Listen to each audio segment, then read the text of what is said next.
And now, live from the studios of Freedom's Phoenix, Ernest Hancock.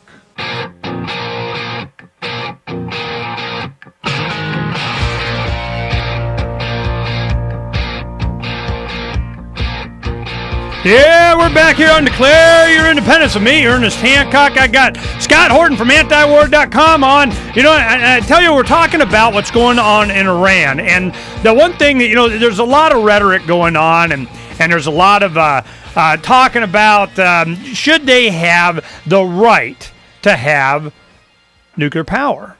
I mean, you know, Iran, they got nuclear capability, man. That's a concern. Well, of course, you know, then we have, you know, the people that have the nukes are going, you know, you're not allowed to be like us or have our power. And if you know anything about Iran, you know, you find out that it's really, you know, a very large, I would say, sophisticated, educated society. And how many people are in Iran? Do you know?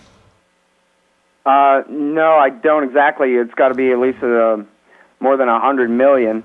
Yeah, Pal Gamble just walked in. He said 5 times the population of Iraq and about 4 times the size of Iraq, and all mountains like Afghanistan. Well, he said it's 75 million. So, I mean, it's not a small, you know, country. It's somebody that's got some skills. So I'm wondering to go to a sophisticated country like that and say, nope, you're not allowed. I'm wondering what justification we have for that. But I'm looking from Iran's perspective. What's the rhetoric that they're using? They go, we get to have nuclear power because why?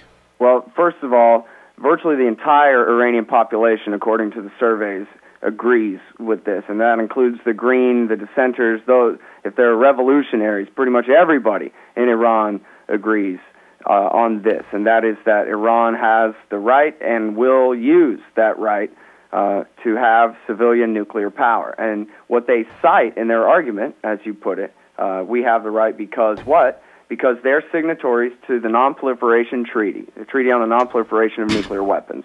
And what that says is for the nuclear weapon states, the United States, and now India and Pakistan and Israel are not members of it. They're nuclear weapon states who are not signatories to it. But for the rest of the nuclear weapon states that are, the United States, the United Kingdom, France, China, and Russia, we promise that we will eventually get rid of our nuclear weapons, and we promise that we will help spread civilian nuclear technology to other, to non-nuclear weapon states who signed the treaty. So really, we're mandated to help Iran with their nuclear technology, as long as they stay within the safeguards agreement with the International Atomic Energy Agency. And that safeguards agreement says that you have to let the IAEA inspectors verify the non-diversion of any nuclear material in the country to any military or other special purpose. So you have to not only not make nuclear weapons with it, you have to prove it on an ongoing basis that you're not. And so what happens is the IAEA goes in all the time and puts out these reports, as they did just at the end of last week, Ernie.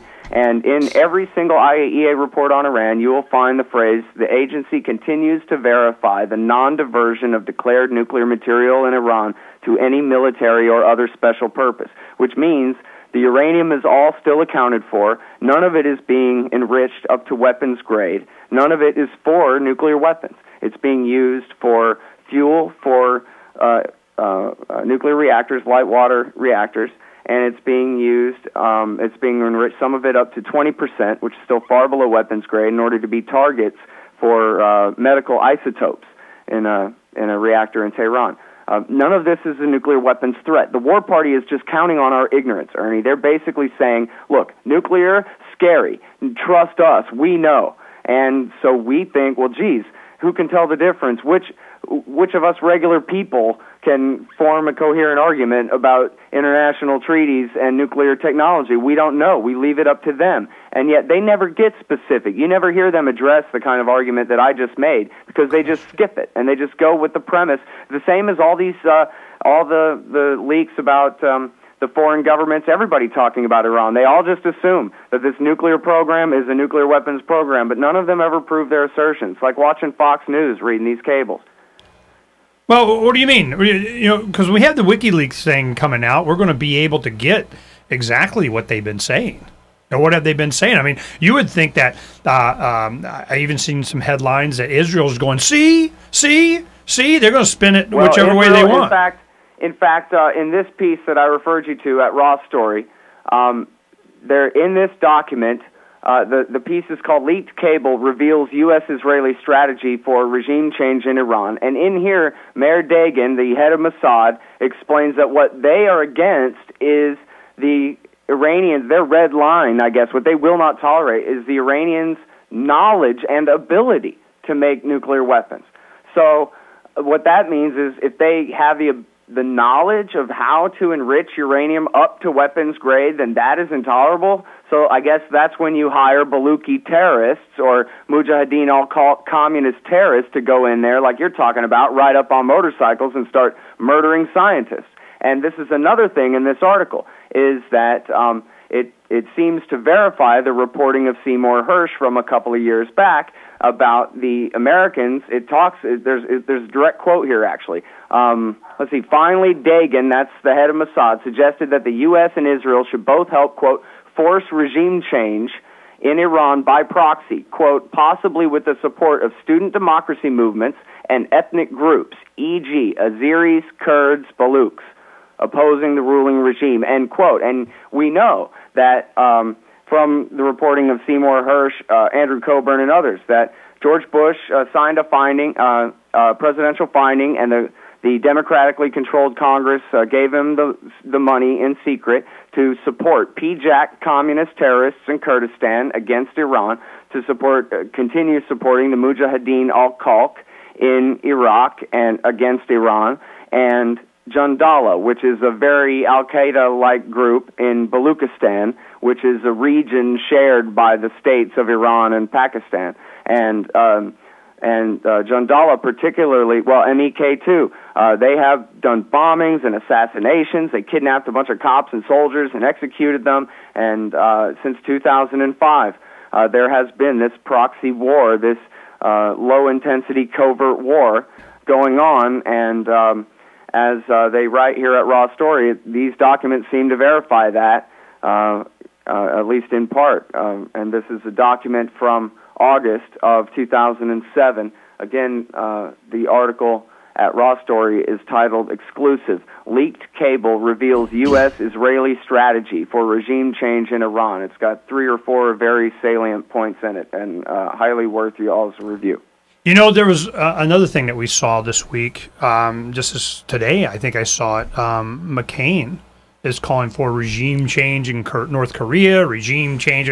And the term regime change means excuse for more war. And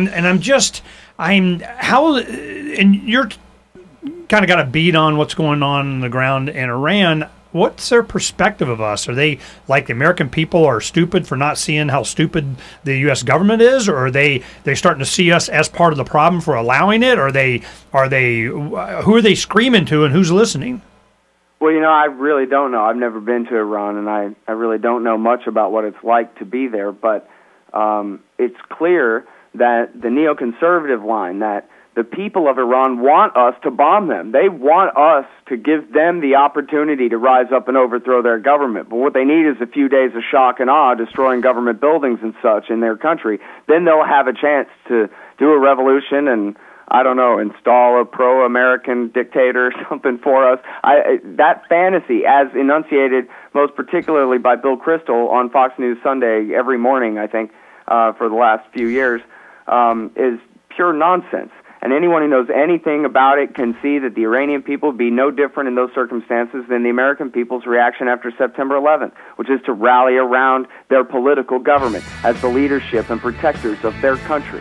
And there is nothing that the Americans can do worse than supporting, never mind even Jandala and MEK, but that reference to supporting student movements and reformers groups inside Iran is the worst thing that we could possibly do for them, is make them all look like they're a bunch of CIA puppets. Oh, get piece of chance! Thanks for coming on, Scott. I appreciate it, man.